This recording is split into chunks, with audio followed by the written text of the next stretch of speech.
You are listening to PastThink.com audiobook. Please like and subscribe, thank you. Chapter 55. Shiqian steals armor, Tang Long inveigles Su Ning. My forefathers earned a living by making weapons, said Tang Long addressing the assembled leaders. Because my father was skilled in that work, he was employed at Yan'an Prefecture by the General Old Zhong, guardian of the frontier. At that time the battle horses were protected by armor, which was a great success. The only way of defeating such cavalry was by the use of hooked spear.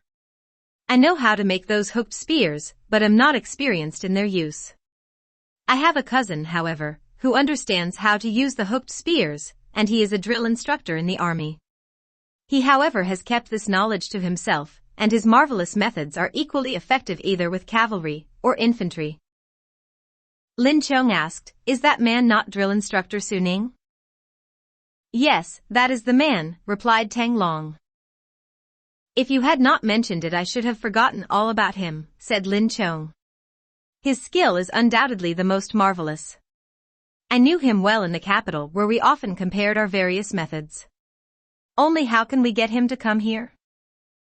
He has a most valuable heirloom at home of which there is no equal anywhere," said Tang Long. "I once went to the capital with my late father, and saw it with my own eyes.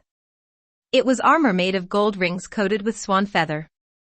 This armor is both light and strong, neither sword nor arrow can penetrate it. It was called Sai Tang Lion.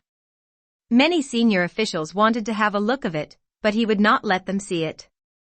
It is as dear to him as his life, and he kept it locked up in a leather box on the beam of his house. If we could get that armor he would follow us here." "In that case we can easily arrange matters," said Wu Yong.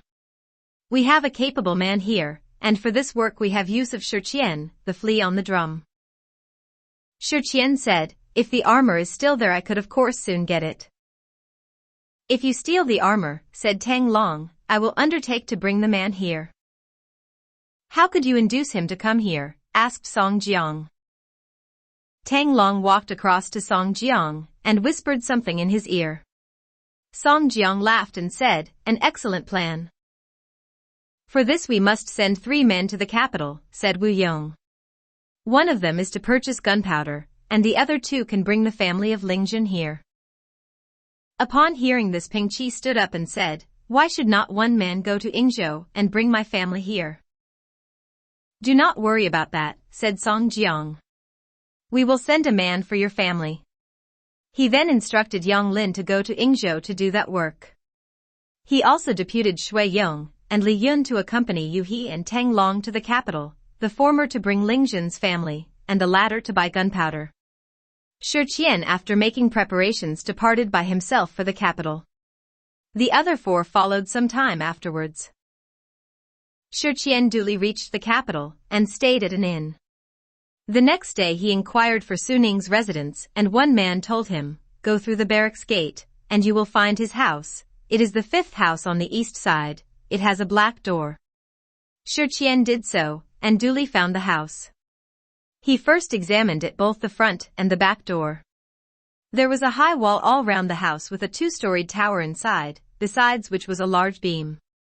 He then went to the neighborhood and asked whether Su Ning was at home, and was informed that he attended his duties about 5 a.m. and would not return until evening. Shiqian returned to the inn and changed his dress. He told the innkeeper that he might not return that night and asked him to look after his room. He went and had his evening meal at another inn. He then went to Su Ning's house and prowled around outside. It was soon dark and became quite cold. It was a bright moonlight night. He saw a big tree in the grounds of a temple for the local earth god, and climbed up and hid himself in the branches. From this vantage point he saw Su Ning arrive and enter his house. The servant soon came out with a lamp and fastened the gate. He waited until he heard the drum in the tower sounded for the first watch of the night, 9 p.m. It was very cold, and hoarfrost was forming on the tree. Everything was now quiet, so he got down the tree and went to the back door of Su Ning's house, where he climbed over the wall. He found himself in a very small courtyard. He went to the kitchen, where there was a light. Looking through the window, he saw two maidservants cleaning and washing the dishes. He went to the tower and climbed up the beam to a window on the second floor. Looking inside, he saw Su Ning, his wife, and a boy of about 7 years of age sitting round a fire. On the rafter of the bedroom where he saw a leather box. He also saw a sword, a bow with arrows, and some clothes hanging on a clothes horse. At last he heard Su Ning call to the servant, "Mei Xiang, fold up the clothes for me." One of the maid servants came upstairs, folded the clothes, and put them away in a wardrobe. About 11 p.m. Su Ning went to bed and his wife asked him, "Do you attend to duty tomorrow?" "Tomorrow the emperor goes to the Dragon Palace, and I must go at 5 a.m. His wife then told the servant, "My husband must be on duty by 5 a.m. tomorrow. You must have breakfast ready by 4 a.m. Shi Qian had seen and heard all this, and was quite confident that he would get the leather box without any difficulty that night. If he get it too soon he might disturb his people, and could not get out of the city, so he would wait till nearly 5 a.m. Very soon, everybody in the house was asleep, but there was a lamp still left burning on the table. Breaking a hole in the paper window, he took a reed and blew out the light. About 4 a.m. Su Ning got up and called to the maid-servant to get breakfast ready. When the servant came, they were surprised to find that the lamp had gone out. Su Ning told them to go to the back chamber and get a light. The woman servant went downstairs, and Shi Qian slid down the beam on which he had been perched so long. He went to the back door and hid there in the shade. The maid opened the door and went to the other chamber. Shi Qian slipped into the kitchen and hid under a table. The maid soon returned with the lamp, shut the door, and lit the fire. The other servant soon took the coal stove upstairs. Very soon the water was boiling, and some was taken upstairs for Su Ning to wash his face. Breakfast was soon served and finished. Su Ning came downstairs and left for his duty. Shi Qian now left his hiding place, went straight upstairs, and took his position on the rafter. The maidservants returned after fastening the gate, and went to bed again. Shi Qian waited until they were asleep, and then taking his reed he blew out the lighted lamp. Shi Qian very quietly got down from the rafter, taking the leather box with him, when Su Ning's wife awoke, and hearing the noise called out, "What is that noise?" Shi Qian made a noise like a rat chattering, and one of the servants replied, "It is the rats. They are only fighting." Shi Qian now made a noise like rats fighting to cover his movements with the box. Slowly he got down the stairs, and at last reached the door, and then the outer gate, which he opened, and was soon outside. He hurried off with the leather box, through the city gate, as it was then nearly 5 o'clock, and was open, and soon reached his inn. He immediately packed up his things, paid the innkeeper, and started off on the east road. After he had gone about 10 li he stopped at an inn for breakfast. Shi Qian continued on his way, and after going about 7 li met Tang Long, and explained the position to him. Tang Long told Shi Qian to continue on his way, and that he must only stop at inns where there was a white circle chalked on the door. At those inns he must display the leather box so that everybody could see it. Shi Qian agreed to do this, and started off while Tang Long went on his way to the capital. Early in the morning, when the maidservants in Su Ning's house got up, they found the house door open, and also the outside gate unfastened. They did not notice anything missing, and going back upstairs said to Madame Su Ning, "It is strange that the gate is unfastened, but there does not seem to be anything missing." About 5 a.m. "I heard a noise on the rafter, but you said it was some rats fighting.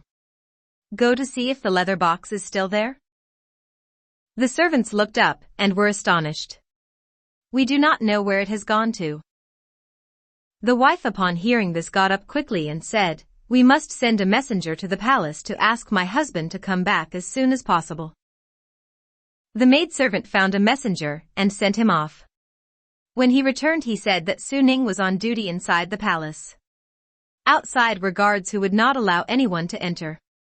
The servants were very much upset, and hunted all round the house for the leather box like a lot of ants in a hot pan. When the emperor had retired from the palace, Su Ning took off his uniform and returned home. When he was near the house, a neighbor said, "There has been a thief in your house. They sent a messenger to tell you, but you did not come back immediately." Su Ning was surprised at this, and hurried to his home. At the gate he met the servants who said, "You left home at 5 a.m., and presently a thief secretly entered the house, and stole the leather box on the rafter. He did not take anything else." Su Ning was dumbfounded at the loss. His wife said, "We do not know at what time the thief got into the house." "Other things do not matter," said Su Ning. "Only our precious family heirloom has been stolen. Marshal Huarwang offered me 30,000 strings of cash for that, but I refused to sell. I was so afraid of losing it that I hid it away on the rafter. Many men came to get a look at it, but I always said I had not got it. Now if people hear that it has been stolen, they will laugh at us. What shall we do?" Su Ning could not sleep, but was continuously thinking the matter over. Who could have stolen it? "I think it was stolen by someone who coveted the armor," said his wife. "Perhaps he stole it because you would not sell it. You had better make inquiries in all directions, and see if we can get a clue as to who has stolen it. At present, we must not beat the grass to startle the snake." The next day Su Ning was very downcast and stayed at home. After breakfast he heard someone knocking at the outer gate. A servant answered the door, and then announced that a man named Tang Long of Yan'an Prefecture wished to see Su Ning. Su Ning told the servant to show him into the guest chamber. Upon meeting there they saluted each other. Su Ning said, "I heard of the death of your father, but owing to my official duties I could not come to see you. Your place was also such a long way off, and I could not go. Where have you been working, and what brings you here today?" "I cannot tell you all that has happened since in one sentence," replied Tang Long. "After my father's death I was very hard up, and in fact was at a loose end. I have just come from Shandong on a visit to you." Su Ning ordered the servant to bring in food and wine. Tang Long opened his bundle, and gave Su Ning 2 ingots of silver weighing about 20 taels, saying, "Just before his death my father told me to hand you this silver. I had no intimate friend whom I could have asked to bring this present to you, so I had to keep it until I could give it you myself. I am extremely grateful to your late father for remembering me, and making such a valuable present," replied Su Ning. "I have been very undutiful to your father, and shall never be able to recompense him." "Never mind that," said Tang Long. "Before his death my father often spoke to me of your great skill.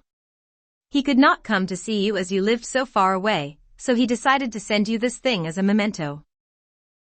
Su Ning thanked Tang Long, and asked him to dine with him. During the meal Su Ning several times looked troubled, and even frowned. At last Tang Long said, "I see that you are worrying about something. What has upset you?"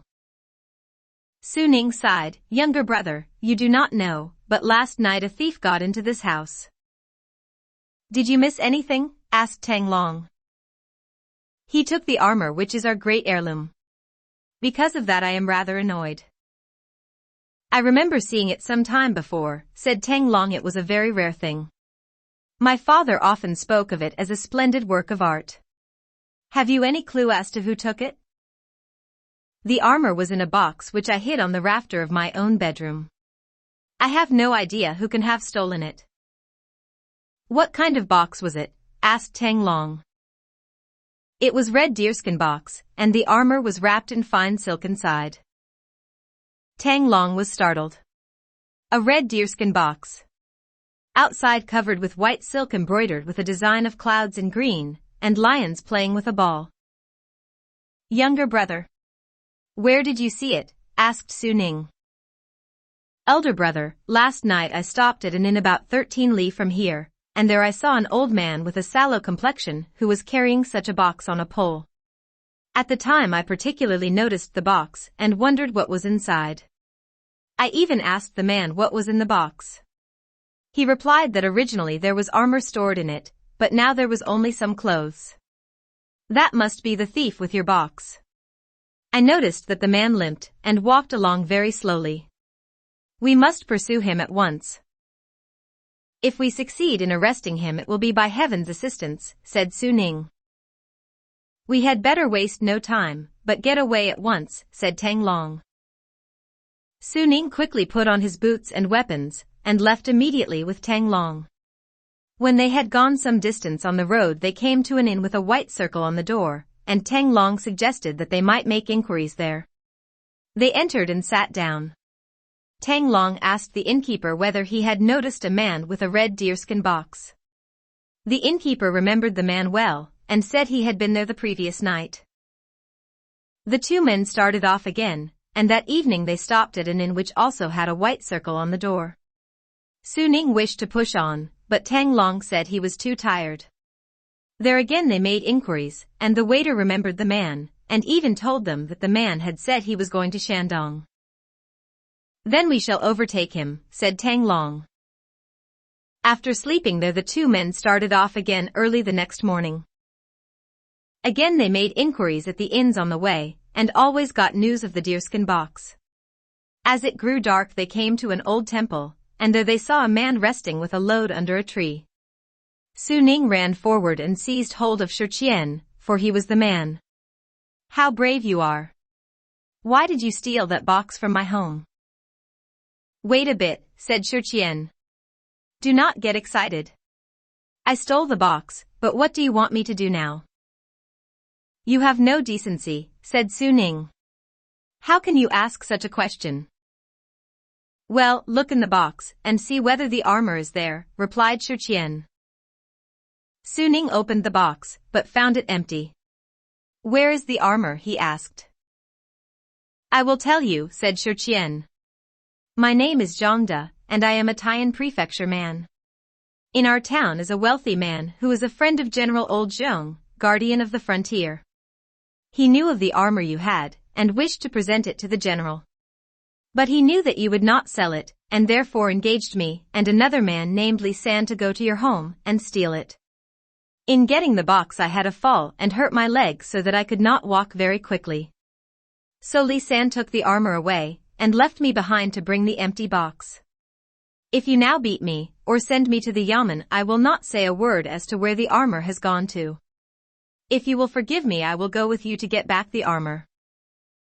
Su Ning was undecided how to act, and did not speak for some time. Tang Long interposed and said, Elder brother, you need not be afraid of him running away. We can go with him, and get the armor. If we cannot get the armor we can send him to the yamen. Su Ning agreed to this. All three then went on the road, and stayed that night at an inn. Su Ning and Tang Long were careful that Shi Qian did not escape. Shi Qian's leg was not injured, he only wrapped much silk round his leg.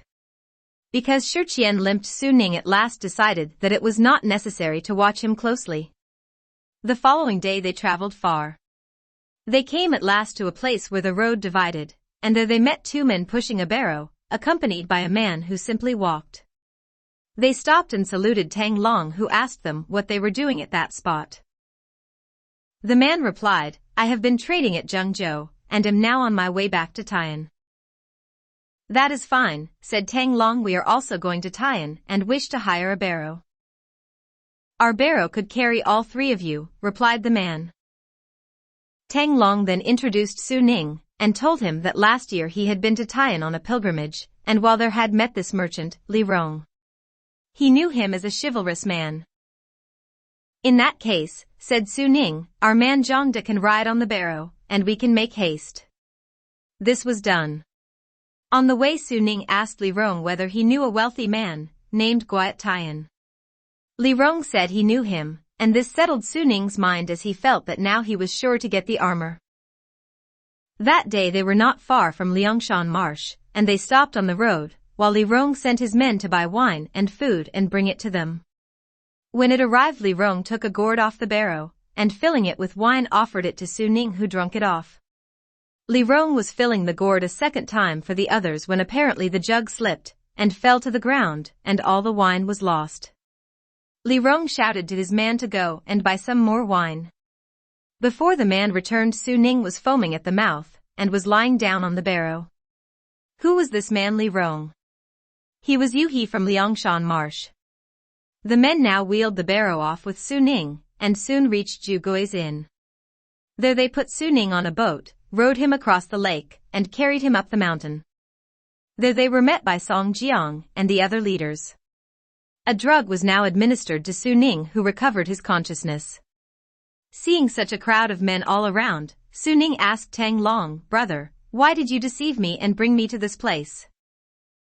"Elder brother, I will explain," replied Tang Long. "I heard that Song Jiang, the chief of these heroes, is always looking out for heroes to join his band. For this reason I came here and joined him. We have been attacked by troops under General Hu Yanzhua and defeated. It was then I thought of the armor you had." He explained fully how the armor had been stolen and brought to Liangshan Marsh. He also invited him to join the bandits as a leader. "Brother, you have seriously injured me." Song Jiang now stepped forward and spoke to Su Ning. "I, Song Jiang, wait here with my men for the emperor to admit us to citizenship. We are quite loyal and will devote our life to our country. We do not covet riches and have no desire to kill anybody. Our motives are of the best and will stand your closest scrutiny. We request you to join us to act as agents for heaven." Su Ning, however, again addressed Tang Long. "You deceived me in bringing me here and have exposed my wife and family to arrest." "That is already arranged," said Song Jiang. "You need not worry. I will be responsible and see that no trouble happens to your family. I will see that they are all safely brought here." Within a few days Su Ning's wife and family arrived. Su Ning was surprised and asked his wife how she came there. She replied, "When you had left, there were many inquiries as to why you had not turned up for duty. I said that you were sick and gave them money to silence the matter. Then some days afterwards Tang Long came and said that you had fallen sick in an inn on the road. He told us all to go with him quickly in order to see you before you died. He induced us to start at once and brought us here." Su Ning was pleased to see them, but said that now he could not go back to the capital. Chao Gai and Song Jiang both pressed him to stay with them and gave him a separate house for his family. The leaders held a conference regarding further military operations, and they asked Su Ning to instruct their men how to use the hooked spears, or halberds. He agreed to do this and selected the strongest men for his purpose. 3,000 troops defeated at one battle. A great hero surrendered on the spot. We will now see how Su Ning instructed the use of the hooked spear.